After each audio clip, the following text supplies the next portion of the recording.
David, thank you so much for joining us. We were just talking about David's book. Um, Cannot recommend this highly enough. And now the book is in the top 10 on Amazon, though you don't have to buy your books there, but it is an option. Top 10 on democracy books, On, so, like, yes, on a democracy very books. competitive field of late. Yes, which is so great that Yeah, that's true, that there actually is, a wealth of stuff to be reading yeah. out there. Um, but the book is called Saving Democracy: A User's Manual, and that it is, and it's what we wanna be talking about today. We're going to, if you didn't see David's, Substack yesterday, the Pepperspective Substack, he did, a phenomenal almost hour-long whiteboard and an accompanying piece setting up what the battle really is for democracy at this point. And um, we're going to start out talking about sort of what Democrats for decades have been doing wrong, why it hasn't been working, why we're in the place that we are, and um, I would love to start with talking about two important strategists who you mentioned in your piece in your talk yesterday, and that I know everybody's going to groan, but first we need to talk about Karl Rove, and we also need to talk about the strategist Jack Pepper, and if his name sounds familiar, Yeah. um, that's not shocking. So, David, what do these two strategists have to teach us? Sure, I have my whiteboard I used the other day is right in front of me, I should have brought it out. So, so basically what I try and do, and this isn't to point fingers or to complain, I just think we need to take stock. And why are we at a point where they can just destroy democracy in Texas because they feel like it, or Right, in we Ohio because can't they solve a feel problem until you yeah. recognize, So how did acknowledge this all you have happen? one. So folks who've read my books and others out there, I often speak and people say, "Oh my God, I've been saying this for years. Why won't anyone listen?" So I, given the last couple weeks of conversation and the book, I thought, let me go back to some of the first principles I've tried to share, and I hope it's useful. And my hope is once people see like that whiteboard, although that was quite long, I'll try and do a shorter version, that they really don't unsee the problem. And the problem has been that the pro democracy side, although we wouldn't have even called ourselves that for a long time, and that's a problem. Um, and Democrats have generally, for about 35 years, assumed that democracy was intact. Just we took it for granted. Post Voting Rights Act, post John Lewis winning, post Warren Court, like democracy's fine. So that was not like our driving motivation because we thought that was settled. The second motivation, the second assumption in our battle, and I'll say there are two battles. Here's our side, I'll talk about the other side. The second assumption in our battle was that, and this is correct, if the first one wasn't correct, democracy is not intact. We've learned that. But the second assumption we've always made is that our views are generally popular and mainstream. And that turns out to be true. On almost every issue, the polling tells us that. And so the assumption that democracy was intact and not to be too worried about, and that our views were a majoritarian, shaped a battle where we simply thought, well, let's go win elections saying what we're for. And when we win, and we, of course, very quickly decided because we're sort of efficient, and our great moments have always been federal laws like the Voting Rights Act. If we simply win federal majorities in Congress and the presidency, we win our battle for democracy. And we all know that at moments when we won that battle, Obama in '08, we win the Senate and the House. Even Biden, January 6th interrupted it. But after we won those two Georgia Senate seats and Biden won, we thought, we've won it all. And we celebrated like the battle for democracy was forever resolved, didn't we? I mean, I think we can kind of admit that. Well, the problem with that is we never were observing the other side's battle. We sort of assumed it must be sort of like ours. Well, it's not. The other side has the two opposite assumptions, and I'll get to Karl Rove and my son Jack in a second. The other side has the two opposite assumptions. One, They have known all the way through, and they say it even more grotesquely now, like Donald Trump saying, let's get 5 seats in Texas, that democracy is not automatically intact, that it can be messed with, it can be undermined. There are ways you can mess around with democracy so that the minority still runs everything. They know that. They study Viktor Orban doing it. Mitch McConnell knows that. Number one. Number two is they also know, and this is something that sometimes we don't see, but they know full well that most of their agenda is deeply unpopular. When Lindsey Graham wanted a national abortion ban after Dobbs, Mitch McConnell told him, no, we don't want to lose. They know this. Attacks on public schools, trickle-down economics versus a middle-class based economics, access to healthcare. They know, the smart ones at least, the ones in gerrymandering all their lives don't know this, but the smart ones know full well that if you had a straight up referendum on almost every issue they care about in most states, they would lose. So their Right, game which plan. is Go so ahead, sorry. which is why they have to demonize, Yeah. Democrats and why there's a whole lot more conversation in campaigns coming from the Republicans about, culture war issues, though they try Yes. to accuse Democrats of being the ones who want to have the culture wars. They bring up these culture war issues because if they didn't, they'd have to talk about their policies, and they know their policies are not popular with Yeah. the American people, which is why Trump ran screaming from Project 2025 Right. during the Exactly. campaign, and he's implementing it now really It's why they effectively. do everything, they don't we run around and say, "Hey, we're for affordable healthcare." We think so we talk about what we're for, they will do anything to get away from the heart of their agenda and make it about some last minute thing like a caravan coming to the border or, crime in some place that they blow. So, yes, but it's also why they want to undermine the referendum process in Ohio. They are afraid of straight up votes 50-50. It's obviously why they gerrymander. Um, so the point is, for them, if their goal is how can we lock in unpopular ideas on a sustaining basis, knowing that democracy is not always intact, while our institution of power that we have valued is federal, Congress, presidential majorities, which again, by the way, to get there, we focus on swing states.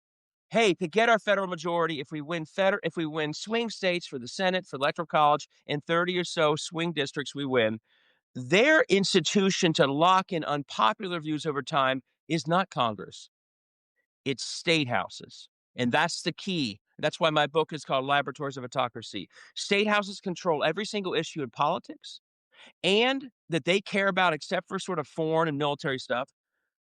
And secondly, state houses control democracy itself through voting rules and through gerrymandering.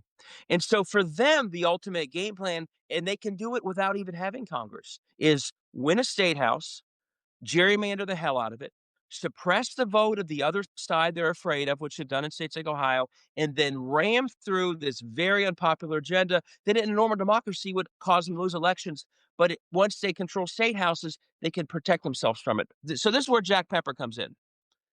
Over time, if we are fighting in a few federal swing states at the federal level and celebrating those wins as if we've won everything and focusing mainly on presidential years, and they are every single year going to ground and winning at the state house level, gerrymandering, suppressing, passing their extreme agenda. Again, Dobbs didn't come from Congress; it came from Mississippi. Attacks on public schools are generally happening at the state level in these gerrymandered states. Same with higher ed. Who over time, who's going to win? And the reason I use my son Jack is any 8-year-old would say, "Oh, you've just described a soccer game where one team is always on offense and the other team isn't." And their offense is the Mississippi State House. That's the forward and the center who are shooting the ball at our goal over and over and over again. And we sort of have a goalie in our federal offices trying to stop it, but we actually are never trying to block their shots because we largely, because of our federal mindset, we have largely ignored the very states where they are doing most of the damage. Um, And they take almost so many shots on goal. Like, Yeah, some of those are going to they're go gonna in. Not score. not everything works, but they are gonna score eventually. And the score isn't only in the state, it's not contained in the state. Mississippi shot a goal on Dobbs, and it changed the whole country. And that is and the reason I wrote this book called Laboratories of Autocracy is when it works in one state, they bring it to all the others. So they are literally achieving their national agenda via state houses. Very rare, like the big budget bill was awful, so they'll get some of their federal agenda done there. But if you look at the true advancement of extremism, it is through these state houses, and it's through this strategy, and because until very recently now we have momentum in changing this, by the way, the last couple of cycles, but because we have been focused almost entirely on a few federal offices, because that's been our defined battle, we have largely not even tried to go to the heart of where they are not just winning, but doing all the damage. 50% of the Tennessee Republicans, as I mentioned a lot, who kicked out the 2 Justins weren't even opposed in the prior race. And the person who passed the horrible anti-abortion bill in Texas, the state senator, wasn't even opposed in his next race. So their entire strategy runs through these districts of red states.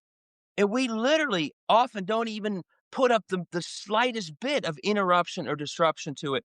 And that's the bigger picture. So I was saying before we started, if they are going to keep gerrymandering like Texas, we really have no, I don't like it because gerrymandering is awful. We have no choice but to respond. But responding by simply gerrymandering blue states is not offense, it's defense.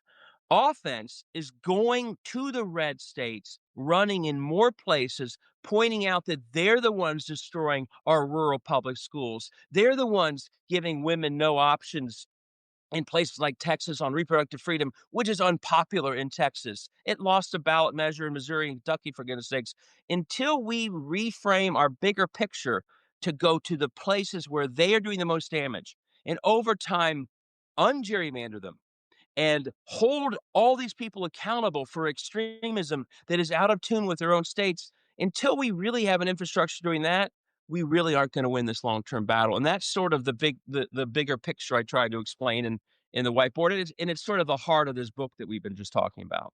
Well, and Didn't there's go for so long, but I wanted to get through the basics of it. no, I appreciate that. And if if we deploy the strategy that you're talking about, the sort of thing that they're doing in Texas right now with potentially gerrymandering themselves 5 additional seats in Congress, that works only if they end up not having to run. I mean, they're gonna have some success with it, but it works 100% if there isn't a fight in those 5 new districts that are created.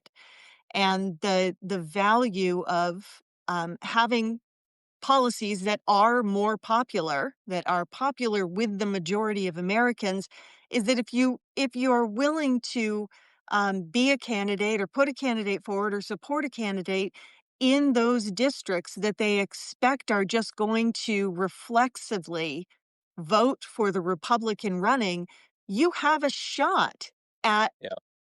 pulling out victories in some of those 5 districts, and that can really matter. And if California ends up moving forward, I know they have some legal, barriers to doing the same thing that, Texas is doing, but if they do end up creating additional, what they believe are Democratic seats, they can talk about their policies there. If they run Republicans against, the Democratic candidates there, those policies are more popular with the masses, and you can have those conversations there. Yeah. So, we do not have to have. I mean, we should be alarmed. It's wrong, it's dangerous, but it's not a fait accompli. It is not a guarantee that that pro-democracy is going to lose 5 seats in Texas. That's Yeah. defeatist, and it's just throwing your hands up before the race is run. And we talked about this, I think, last week. We have several members of Congress here in Ohio, and this is why they're going to try and do to Ohio, and they will, I'm sure. I worry. There are several members here in Ohio. JD Vance was attacking one the other day when he visited, who overcame districts that were actually illegally drawn to help the Republican, and our good candidate overcame them. But I want to go a level deeper here. Just to be clear, Congress is clearly important to them, but the most important thing for them is the gerrymandered state house and the lack of contest at the state house. That's what's allowing them to gerrymander Congress. And so going on offense isn't just trying to win the congressional seats. It's going to the Texas State House and running against every Texas Republican in that state house and state senate. And that's what we fail to do even more than Congress. We literally the heart of their power. Again, we're focusing on it. This is part of our problem. We are focusing on it largely because it's Congress and we think about Congress. But for them, in their power, the most important thing is a state house that they control through gerrymandering because most of what they're doing, again, how often does a bill pass through Congress? Every once in a while, a big, ugly bill, and it did pass. I don't want to minimize it. But the abortion bans are coming from the Texas State House. The new voucher bill in Texas, it's going to destroy rural schools, Texas, came from that state house. And so we have to not only say, "Hey, we're gonna take on, these congressional seats, whatever happens, and if we can sort of scare them out of doing it, wonderful." But the real response, the true big picture, go on offense, Jack Pepper response of let's get our team on offense is to run against every one of those damn Texas legislators who's breaking the law and hold them accountable on Medicaid and destroying rural schools and food banks and SNAP and go after them. Voter And if you do suppression and that, all the rest of it.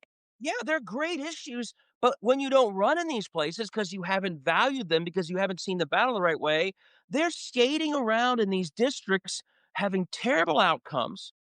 Towns in rural Ohio are bombed out from their policies, but if you're not running there, they just blame it on the border or critical race theory or New York City or something else instead of us being there saying, actually, you're the one who voted for that terrible voucher bill in the legislature, and you're the reason the schools are having to charge kids and families to play football because they're running out of money because it's going to some private school 100 miles away. So we offense is be mad about the gerrymandering. If we can sort of figure out how to stop it, great. But it's like in Mississippi after Dobbs passed.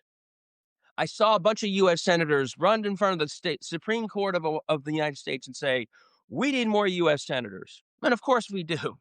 The first response is, "Who the hell passed that law in Mississippi? And let's get him out of office by running against that person." Yep. They feel no accountability back in the states where they're doing the most damage, not only because of gerrymandering, because too often we don't even think it's worth running against them. That lack of accountability is why states like Ohio, that used to be kind of purple, are in downward spirals of extremism because those in leadership literally have never been in real elections. And the only thing they respond to is sort of invitation to be an extremist because they worry a primary will get rid of them. So that's what I'm saying. Like if whatever we do on our side in California, New York on gerrymandering, like like I said, I don't like it because I hate gerrymandering so much. By the way, as we're doing that, we should also all be calling for a constitutional amendment to end gerrymandering in all 50 states. That still must be the North Star because it's terrible everywhere. I don't care where it is. But secondly, if all we do is things in blue states and we don't ultimately go to the red states and start challenging it, even then it's not a long-term win. It's at best status quo and democracy still sinks. So let's get to these red states. We'll talk in future calls about how to do this because this is sort of the theory. We got to do the action. But here's the good news. There are things happening around this that are better than when I first wrote my first book 3 years ago. There's the States Project, which is helping flip state houses. There's things like Run for Something. There's an organization I help run called Blue Ohio, where we crowdfund money and send it to candidates in the toughest districts who otherwise never get any help whatsoever. And if we don't help people, they're not going to run. So then we have all these uncontested races. So there's some infrastructure building. And one of my big calls to action is it can't be viewed in the future as the JV infrastructure versus the DSCC or Right. the DCCC. It is core mission that we get into these red states and start running. And so the institutions and the candidates doing these brave things need to get more support and be seen more as core than just sort of a side function versus only worrying about federal offices. Right, and the DCCC and the Democratic Senatorial Campaign Committee, they are not, they're big donors. are not focused on state houses. Right. So they're not going to save us in state houses because if that's where they spend their money, large donors are not going to be happy. They're not going to feel like they're seeing the results that they want, which is to see the ads in federal elections. Yeah. Organizations like Blue Ohio are absolutely essential. Um, I think we got into a mindset to some degree when the Supreme Court was a more left leaning or at least a balanced and sort of swing court from time to time. Back when you question what John Roberts was going to do because sometimes he voted on the right side of history and followed the law, and now we sort of have a lawless court. But that previous court was a backstop that I think we came to count on way too much because we would say, well, if some insane law gets passed in one of these states, then somebody's going to immediately challenge that in court. It's going to end up making its way up to the Supreme Court, and it's going to get struck down, and things will be okay. And Right. that got blown out of the water when the Dobbs case made it to the Supreme Court, and we all know what happened. So any any hope that Absolutely. the crazy stuff coming out in Tennessee and Texas and these other highly gerrymandered states, it that that's going to be the ultimate solution is, well, at least we can get it to the Supreme Court and sanity will prevail. Yeah. Well, We let don't me have just that say to it this play way. for. So once you see the frame that the heart of their power are gerrymandered state houses, and most again, I want to win back Congress and the Senate and the presidency. But even when we had those things, they were making all their advances through state houses. Even if we win Congress, most of the extreme damage that extremism is doing will continue through these state houses. That's the heart of their battle. And what I used to say was, and it's changed a little bit because the Supreme Court's gotten that much worse, everything flows from that. This is why state Supreme Courts are so important because they're the one, like Wisconsin and Pennsylvania. One way they clawed back normalcy in those states or getting to it is they won Supreme Courts that would hold that state house accountable. Here's why the role of the U.S. Supreme Court is so dangerous. The the state houses, in many ways, for their battle, are the sword.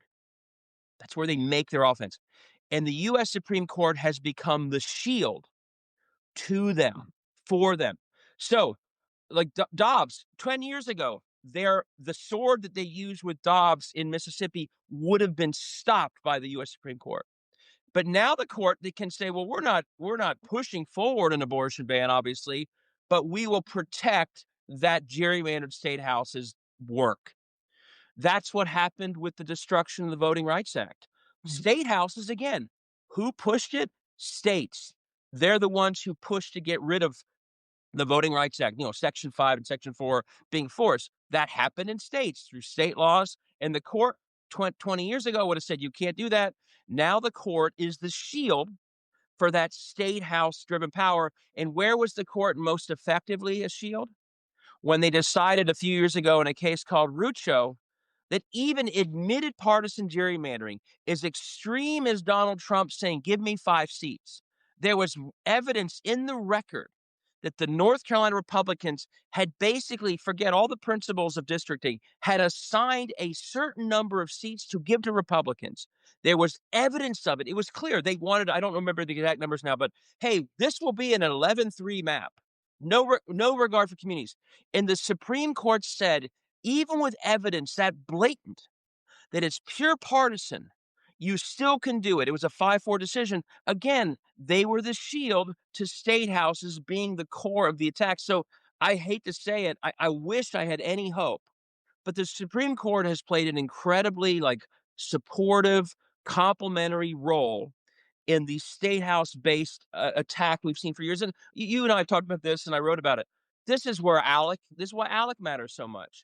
ALEC is the institution that the Koch brothers have used to connect all these state houses to be far more effective than they would have been if it were a sort of a one at a time push forward. They make sure that all the states are doing the same things. State houses are literally the vehicle of their agenda, and we have to see it. And when I say things like, "Hey, if we just took a percentage of the money that we spend in a presidential or in a swing Senate race, just a rounding error of 5 or 10%. And we said, maybe longer term, we're better off investing that in candidates and infrastructure at the state house level. And longer term, that will help us in our long battle. And some people, I'm sure, look at me like, David, that's crazy. Who would ever do that with the presidency's sake? And my answer is the Koch brothers.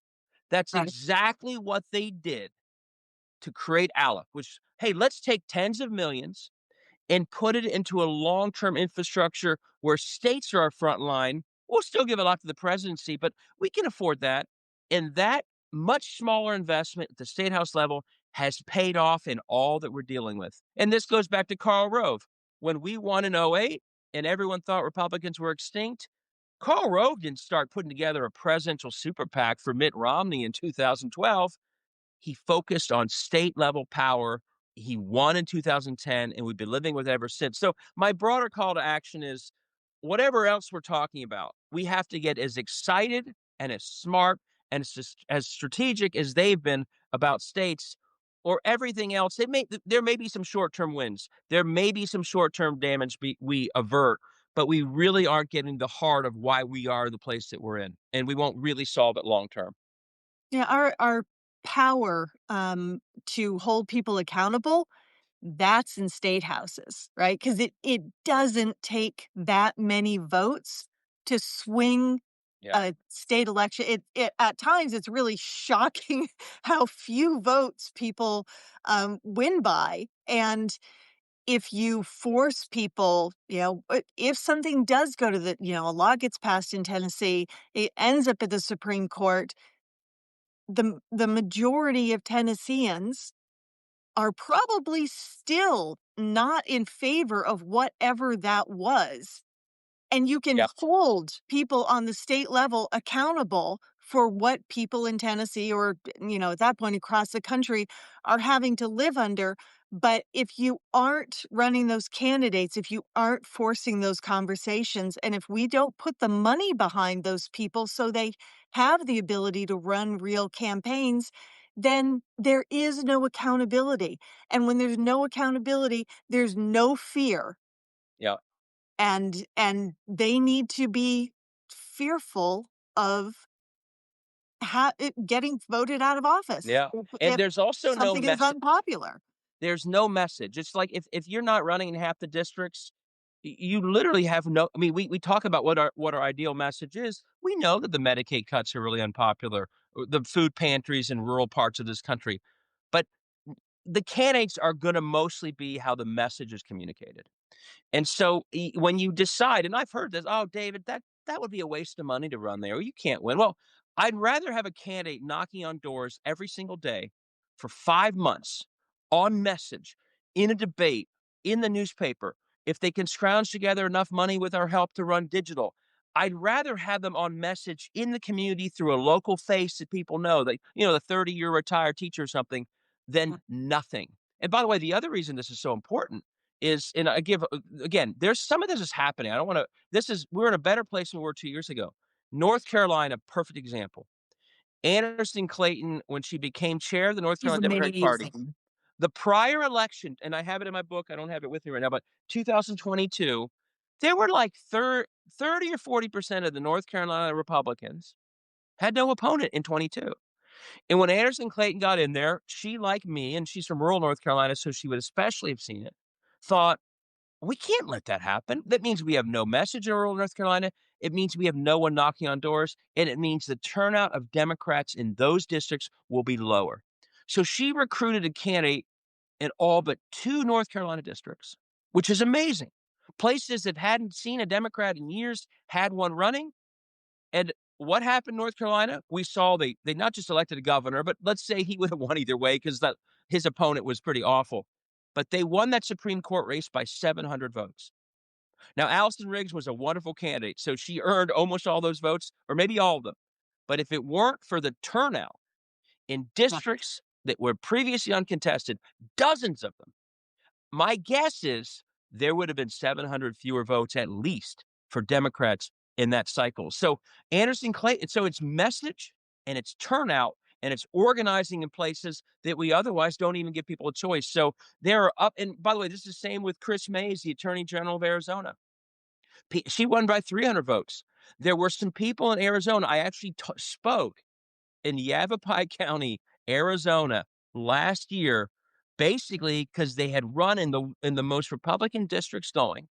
They'd finally done it, and she won by 300 votes. And I'm not sure if you win by 300 votes, every state house candidate that ran, even in the most red districts, helped you get those 300 votes. So there's a lot of benefits even beyond, the bigger picture stuff. It's messaging, it's accountability. And by the way, one really good thing here, those in the state house, if they've spent their, just like a Mike Johnson example, if they spent their entire career with no opponent, they're not used to criticism. It scares them. They're not used to, I want their neighbor seeing them in the parade saying, "Hey, I used to think you were a nice guy, but you're the one who banned abortions, no exceptions, because someone knocked on my door and told me that. I'm mad at you." They are so not used to that that it actually, they're almost more sensitive to accountability than your typical politician who's then actually these days atypical than the politicians who've been in 50-50 district because they never hear any criticism and no one really tells the voters what they're doing. So some of these state house politicians will respond more to that opponent than other politicians who are used to being in real elections. Yeah, and I'm so glad you brought up Anderson Clayton, because not only because she's incredibly talented, hardworking, and has had real results to show in a short amount of time in one election cycle, but also because she's how old? I think She's she's still in her early 20s, still in her late 20s, 20s. maybe mid to late 20s. Yeah. Yeah. So this is not, you don't need a Karl Rove. It does not have to be some very seasoned political operative. Anderson Clayton decided that there was a job to be done. Yeah. She learned how to organize. She decided that she was going to commit herself to this, and she brought along people with her. Um, and and that's what one person can do. Yeah. And one young person, one person without decades of Yeah. experience as a political strategist behind them. So my point is, all of us, we need to look at people like Anderson Clayton and realize we have so much more power than we Absolutely. think that we do. And we just need to be willing to get out there and flex it. And if there is an Anderson Clayton out there, get behind her or get behind him and make sure that they have the support that they need to be able to carry out the mission. And, Yeah.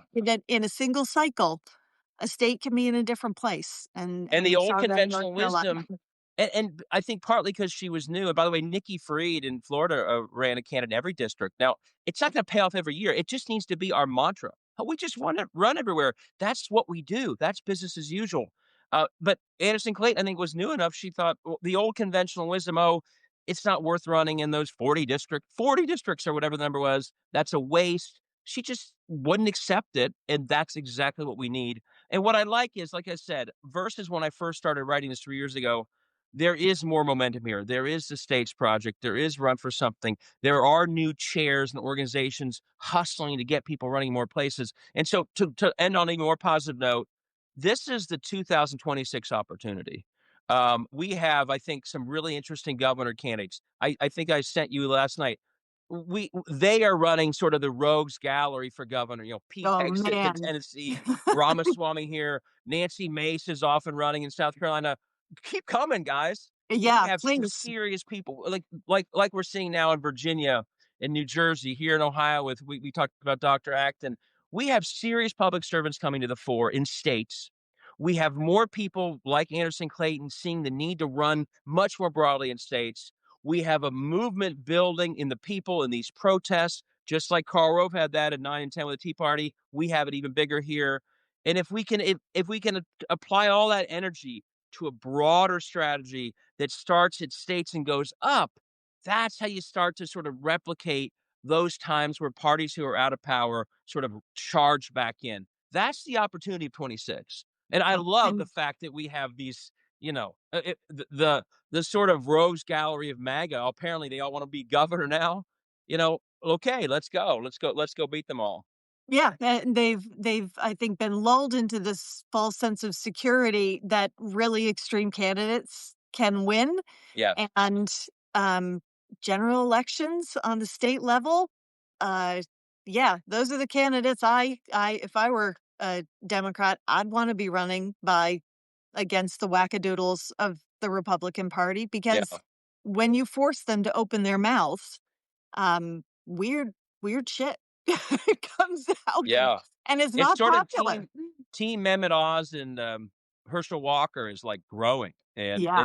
they all wanna be governors, so and again, if you hear what I'm saying, these governor positions and state house majorities and ending their supermajorities, all of those are how, over time, we stop what they're doing, longer term, and if we don't make advance there, like I said, I wanna win the Congress, I wanna stop everything Donald Trump's doing, but even if we do, if we don't make gains in state house, most of the extremism will continue, especially with the Supreme Court, who often, like with Dobbs, will nationalize it. So we've gotta go this way with as much fervor as we're hearing about California doing what it's doing.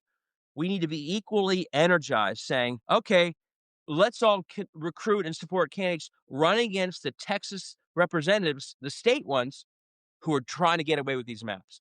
We have to be as excited about that and as energetic about that because that's what true offense looks like. We're gonna talk about more tactics next week, David. Appreciate so much you being here, this week as every week. Again, Saving Democracy: A User's Manual, David's, new book. It really is a user's manual. That's there's a good reason that is a portion of the title, and, it can, in addition to these conversations, give you a lot of tools, to be out there doing your part to make sure that we're building democracy for the long term, not just for the next election cycle. So, David, thank you so much, Thank and we you. will see you back here next Thursday. Take Thanks, care. everybody, for Have a being good here. weekend, Have a everybody. great See ya. weekend. Bye bye. Bye.